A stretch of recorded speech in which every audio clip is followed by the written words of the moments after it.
Bienvenidos y bienvenidas a la cápsula de normas de referencias APA 7. Mi nombre es Cristóbal Merchán, bibliotecólogo de la Unidad de Bibliotecas.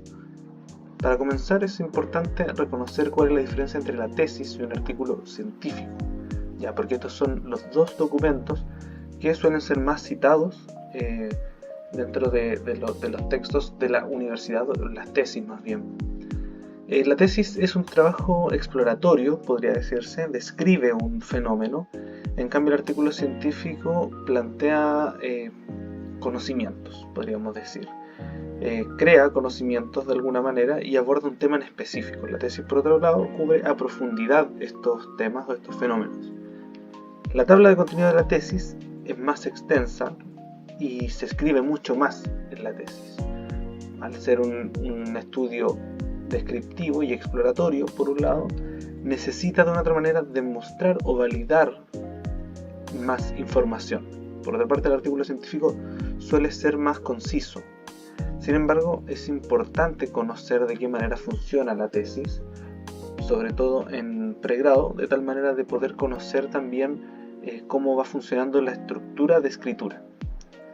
El artículo científico, o más bien la tabla de contenido del artículo científico, se utiliza en la Universidad de O'Higgins en muchas carreras, y este consta solamente de introducción, una breve revisión de literatura, que en el caso de la tesis es un marco teórico completo, suele ser la parte más extensa, la metodología, resultados, discusión y las conclusiones. Sin embargo, la manera de escribirse de ambos es prácticamente la misma. El capítulo 1, la introducción, la vamos a tomar desde lo que es la tesis, plantea lo que es el contexto, el problema, las preguntas y objetivos, la justificación, delimitación y limitaciones. Es muy importante en particular el contexto y el problema porque van a definir de qué se trata nuestro estudio. Explica por otra parte la justificación, va a explicar la importancia de nuestra investigación, y las preguntas y objetivos es lo que nosotros buscaremos desarrollar en nuestra investigación. Por ejemplo, la pregunta en particular es ¿cuál es el problema? O de qué manera qué pregunta nos surge a raíz del problema de investigación. Entonces el contexto va a responder a cómo y dónde sucede el fenómeno que estamos estudiando. El problema, qué fenómeno en particular vamos a estudiar, cuál es el problema que estamos estudiando. La pregunta es cuál es la duda generada por ese problema. Los objetivos son qué haré para responder esa pregunta.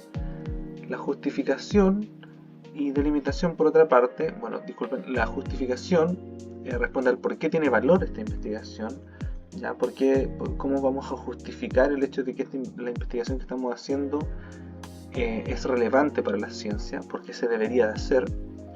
Las delimitaciones es lo que sí y no haremos ahora al principio del estudio, y las limitaciones es qué no puedo hacer, qué podemos identificar que no podemos realizar. Para el contexto y el problema, y poder definirlos de manera clara, es necesario generar una inmersión en el campo, realizar una inmersión en el campo, que a través de este proceso metodológico vamos a leer distinta cantidad de textos para poder definir cuál es el contexto del fenómeno, cómo sucede, dónde sucede y cuál es el problema de investigación que estamos intentando resolver o explorar. Esto se hará a través de diversos niveles de búsqueda, de lo general a lo específico siempre, y finalmente vamos a filtrar todas estas búsquedas para poder definir de manera clara y precisa el contexto y el problema de nuestra investigación. Entonces, a nivel general nos van a servir todo tipo de información, a nivel general de la inmersión en el campo, todo tipo de fuentes, en nivel intermedio fuentes secundarias y en nivel específico ya primario. Estas las podemos definir de la siguiente manera, por ejemplo. En todo tipo de fuentes, que sería el nivel general de búsqueda, tenemos TikTok, diccionarios, un chismecito que encontramos por ahí, comentarios en redes sociales incluso. La característica principal de este tipo de fuentes, las fuentes terciarias, es que recopila y sintetiza información. TikTok, por una parte, incluso puede servir para realizar nuestra inmersión en el campo, es bastante útil de cierta manera, si por ejemplo nos basamos en una cuenta de divulgación científica, por ejemplo. Por otra parte, en nivel intermedio tenemos los libros, el boletín y el ensayo. Estos interpretan, discuten o resumen, ¿ya? Lo que de cierta manera, por ejemplo, en el caso del libro, estos también pueden recopilar, ¿ya? Hay muchos libros recopilatorios. Por otra parte, a nivel específico tenemos el paper, la tesis, la entrevista. Estos vendrían a ser fuentes de información primarias. Son fuentes de información que aportan al conocimiento. Es importante saber y reconocer que la información no debe ser analizada desde una perspectiva personal. ¿Ya? La información es información. De una u otra forma puede llegar a servir, por lo cual, sobre todo en los niveles generales de búsqueda, acudir a todo lo que sea posible para poder ir registrando palabras claves, poder ir almacenando más información de tal manera de poder orientarnos. Entonces, bueno, esto nos va a ayudar justamente a crear un registro de palabras clave. Y también, por otra parte, les recomiendo mucho revisar la bibliografía de los documentos, principalmente de los niveles de búsqueda específicos, ¿ya? A niveles de búsqueda específico, ya los papers, podemos acudir a la misma bibliografía para poder tener recursos que sean similares al que estamos leyendo, ¿no? Entonces esto nos permite la inmersión en el campo, desarrollar el contexto, el planteamiento del problema, la pregunta de investigación, objetivo del estudio, justificación, delimitación y limitaciones. ¿Cómo lo realizamos esto? ¿O dónde realizamos esta búsqueda? Efectivamente están las redes sociales, hay libros, los pueden encontrar en biblioteca, pero las bases de datos son las fuentes esenciales al momento de realizar estas búsquedas. Las bases de datos lo que hacen es recopilar información dentro de un sistema en la web, de tal manera de poder hacerlo accesible, poder tenerlo todo en un solo lugar. En este caso tenemos las bases de datos referenciales, que es importante saber que estas no tienen el texto completo siempre, ¿ya? Muchas veces sí, otras veces no, y son ideales para la inmersión en el campo, porque puede que no tengan texto completo, pero de todas maneras tienen mucha más información que otros tipos de bases de datos, por lo cual podemos conocer de qué manera se está estudiando una disciplina en el último año, en los últimos meses. Tiene una cobertura disciplinar súper amplia. En Scopus podemos encontrar, por ejemplo, desde ciencias forenses hasta física cuántica, por ejemplo, y Web of Science también. En el caso de VILEX, esta es una base de datos referencial jurídica principalmente, y PubMed se especializa en ciencias de la vida. Por otra parte tenemos las multidisciplinares, que cubren una amplia gama de saberes. También algunas no siempre tienen el texto completo, pero casi todas sí. Y por otra parte estas son muchas veces en español. Eso es importante. En caso de que les cueste el idioma inglés, muchas bases de datos multidisciplinares son en español. Por otra parte, multidisciplinares no significa que tenga de todas las disciplinas, sino más bien de que hay estudios que combinan disciplinas. Podemos encontrar un estudio etnográfico aplicado, por ejemplo, en educación, aplicado en agronomía, ¿no? Entonces, las multidisciplinares son súper útiles también para la inversión en el campo. Las especializadas no requieren mucha introducción, se centran exclusivamente en una disciplina. ¿No? Puede ser de distintos enfoques, desde enfoques de género, enfoques económicos, etc. ¿No? Por otra parte, las bases de datos especializadas permiten el acceso muchas veces a informes, patentes, datasets, que son otras fuentes de información fiables al momento de que estamos respaldando información. En esta parte nos vamos a detener un momento, y es que los directorios, al igual que los datasets y otros tipos de fuentes de información que no son papers ni libros, también son sumamente útiles. Por ejemplo, todos los ministerios del gobierno de Chile tienen set de datos o datos abiertos. Si ustedes buscan Ministerio del Medio Ambiente, datos abiertos o solo datos, van a aparecer una serie de estudios los cuales van a permitir que podamos respaldar datos duros, datos estadísticos, principalmente datos cuantitativos. Estos son fuentes primarias en el caso de los sets de datos del gobierno, puesto que no hay ninguna otra institución que se dedique a hacer este tipo de estudios, a juntar este tipo de datos. En el caso del Latinobarómetro, que es una plataforma de opinión pública en Latinoamérica, una base de datos ya secundaria porque se basa en la opinión de personas. Junto con este video se les enviará una lista de directorios que pueden revisar, que pueden mirar para ver los datos que estos contienen. Y por supuesto, ahora lo que termine esta diapositiva, vamos a entrar al navegador, a realizar unas cuantas búsquedas, a ver de qué manera funciona alguna base de datos y algunos directorios. Entonces, también por otra parte tenemos la infometría. Este es el estudio cuantitativo de información, el cual nos va a permitir saber cuántas veces he citado un autor, cuánto impacto tiene, por ejemplo, una revista, de tal manera de siempre elegir lo que tiene mayor impacto también. Por otra parte, nos va a permitir saber si es que hay nichos de estudio, por ejemplo, si es que ciertos estudios se han reducido a lo largo de los años, entre otras cuestiones. Esto también lo veremos una vez entremos a la web. Entonces, bueno, la unidad de bibliotecas cuenta con acceso a 40 bases de datos de suscripción aproximadamente. Entre las más relevantes son Web of Science, WOS, Scopus, el libro y EBSCOhost. Esto también lo veremos en la web. Entonces, bueno, vamos a adelantar un poco lo que son las normas de referencia. Existen muchísimas normas de referencia. La Universidad de O'Higgins utiliza APA 7, que está especializada en ciencias sociales y humanidades.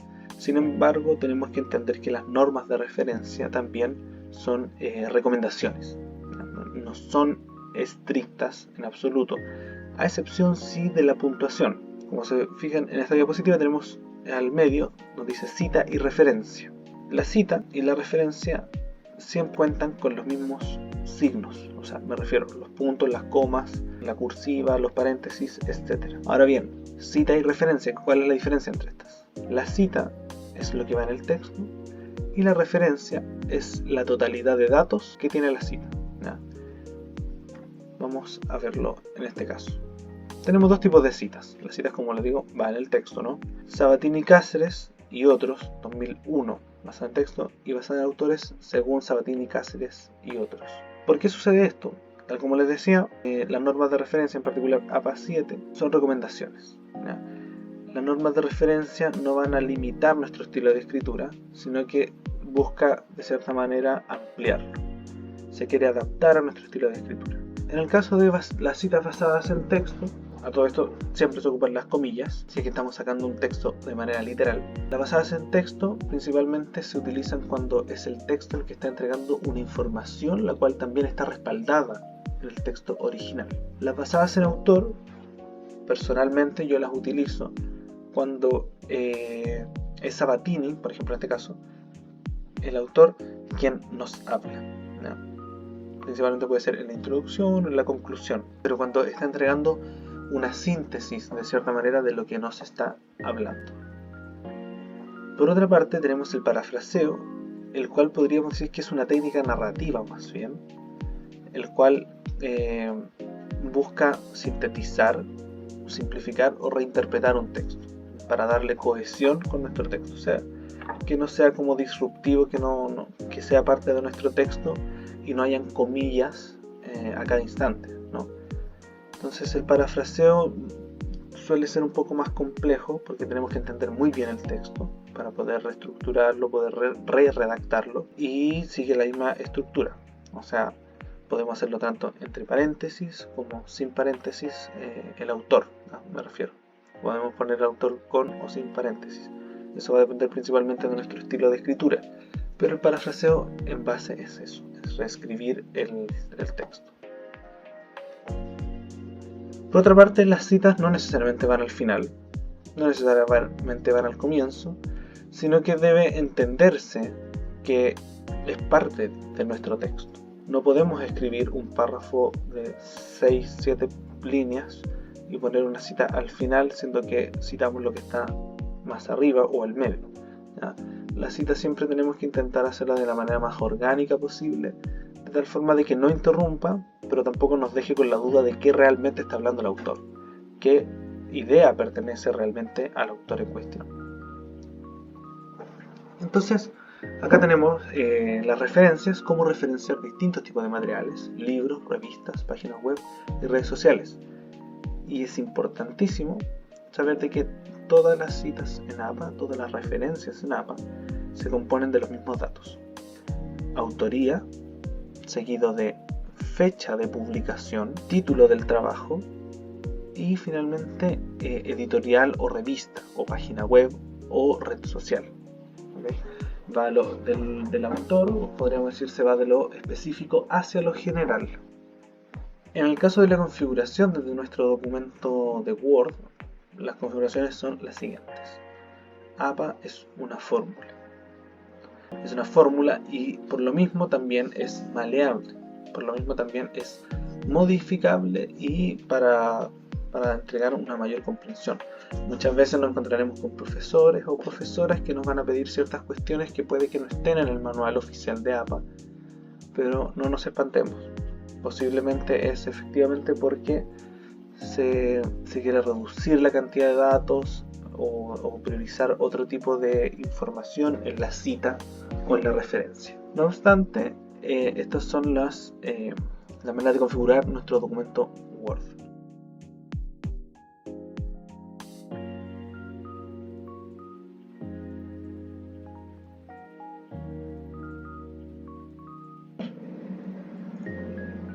Acá nos encontramos en la página web de la biblioteca, en bibliotecas.uoh.cl. En esta pantalla lo primero que vamos a ver es esta casilla de búsqueda que tiene 3 pestañas. En Bibliotecas UOH podremos encontrar textos que se encuentran físicos y digitales en la biblioteca. En este caso, con el término de búsqueda perro, podemos encontrar el libro Manual de Anatomía del Perro, el cual nos explica de que hay 3 disponibles en Colchagua y uno de ellos está prestado y tiene que ser devuelto el 14 de este mes. Por otra parte, en el botón acceder ahora y nos arrojará a la siguiente pantalla. Seleccionamos pregrado, el botón de arriba, porque tenemos un correo UOH, y rellenamos con nuestras credenciales, las mismas para entrar a Ucampus. En este caso, aquí en esta pestañita, ustedes deben apretar pregrado, posgrado, docencia, servicios o lo que sea pertinente a su tipo de correo. Iniciamos sesión y podremos acceder al libro para su lectura en digital.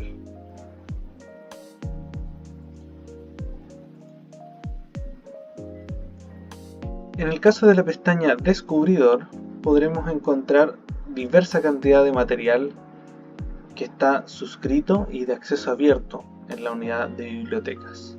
Es una especie de Google en el cual se centralizan las búsquedas.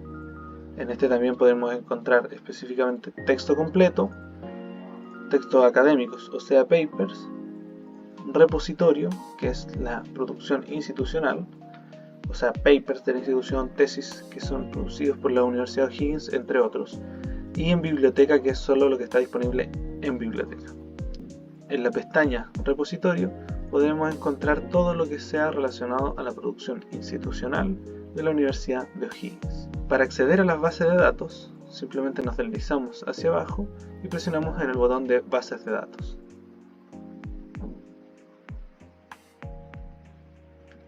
Este nos llevará a una lista de 172 bases de datos, entre las que están de acceso a recursos de suscripción y de acceso abierto.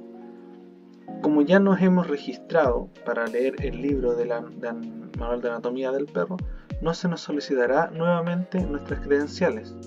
Sin embargo, si es primera vez en el día o primera vez después de cierta cantidad de horas que entramos a estos recursos, se nos volverá a solicitar información. Acá nos encontramos en Scopus, una base de datos referencial de suscripción, y vamos a buscar el término genética.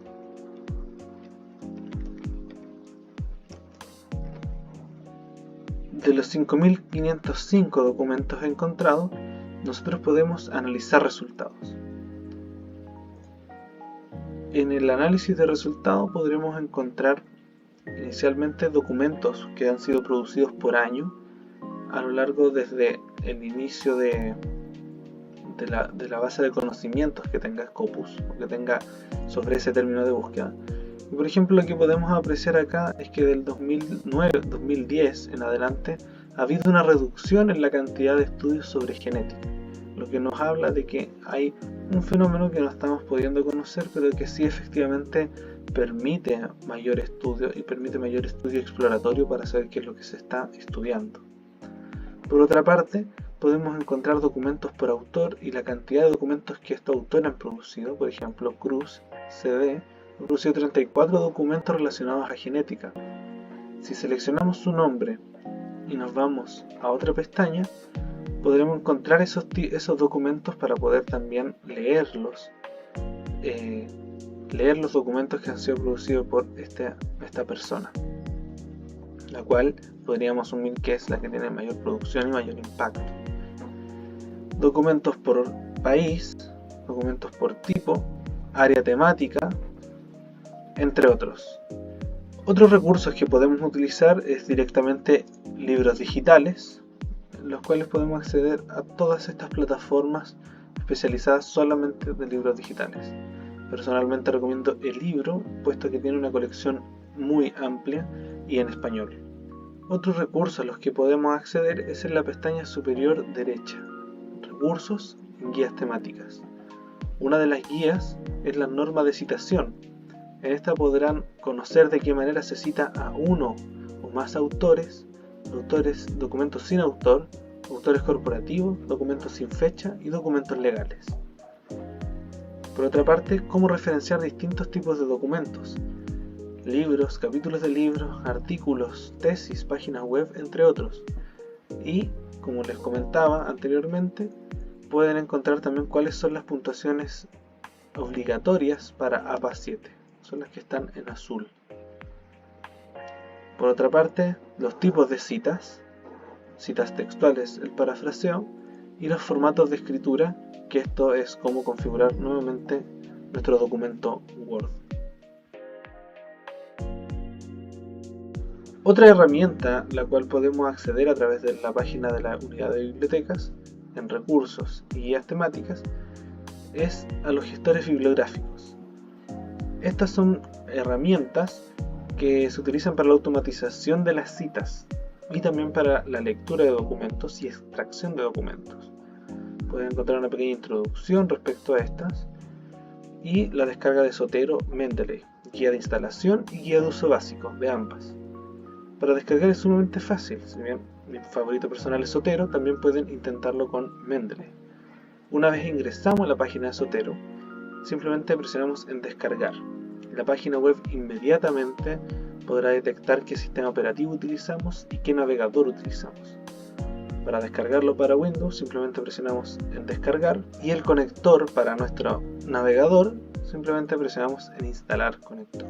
En este caso ya tengo instalado Zotero, sin embargo en vez de quitar simplemente les aparecerá añadir. Si no sabes cómo instalar Zotero u otro gestor bibliográfico, puedes seguir esta guía de sencillos pasos para poder instalar en tu escritorio, en tu navegador o en Word. Si necesitas una asistencia más personalizada, puedes escribirnos a bibliotecas@uoh.cl. Una vez tengan instalado el complemento de Zotero en su navegador, pueden acceder a cualquier tipo de base de datos o plataforma que tenga documentos. En este caso voy a acceder a Scopus, el cual no nos va a pedir credenciales para acceder, puesto que ya las hemos utilizado previamente, y en este caso haremos una búsqueda genérica. Vamos a filtrar por artículo de Open Access para poder acceder al PDF completo.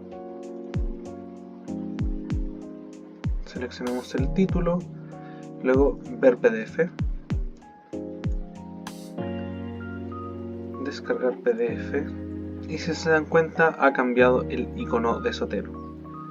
En este caso seleccionamos acá y nos preguntará dónde lo queremos guardar, en qué carpeta de Zotero. En este caso simplemente lo guardaré en mi biblioteca. Una vez lo presionen ya va a estar guardado. Acá nos encontramos en mi biblioteca de Zotero. En este botón se pueden agregar nuevas colecciones para la biblioteca. En este apartado ustedes pueden también saber si es que tiene el archivo adjunto o no, o solo están extraídos los datos. En este caso este tiene el PDF y al apretar doble clic se nos abrirá la ventana en la cual podemos leer nuestro texto y también destacarlo, colocar notas, entre otros. En la pestaña herramientas podemos instalar el conector del navegador, buscar más extensiones, y en ayuda podemos ir directamente a soporte y la documentación oficial de Zotero. No olviden también que en las guías temáticas de la página web de la biblioteca ustedes pueden acceder a la guía de instalación y guía de uso de Zotero. En nuestro documento de Word encontraremos automáticamente la ventana de Zotero.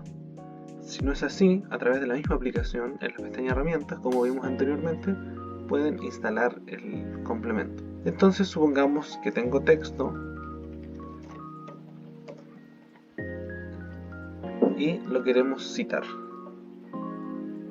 Ponemos agregar citación y nos pedirá elegir y seleccionar nuestro estilo de citación. En este caso es APA séptima edición.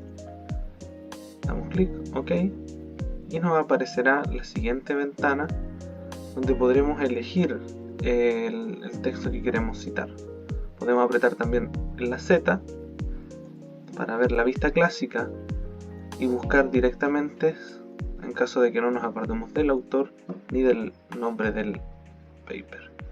En este caso, por ejemplo, vamos a citar este documento, inteligencia artificial, y en este caso no encuentra autor, por lo cual lo toma como título.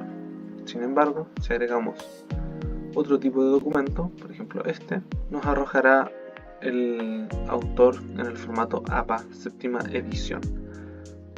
Este error que está acá es importante reconocerlo porque de todas maneras tenemos que revisar nuestras bibliografías y tenemos que revisar nuestros documentos, porque una vez que agreguemos la bibliografía a través de este botoncito, se dan cuenta faltan algunos datos y hay datos desordenados. El año debería ir aquí y el título, y los autores no existen. Entonces de esa manera podemos ir precisando todos estos datos. Es una máquina, así que puede cometer errores. De todas maneras, al momento de que nosotros citemos otro texto, vamos a seleccionar este por ejemplo, automáticamente se agregará a nuestra bibliografía en el orden que corresponde a APA 7, que es en orden alfabético.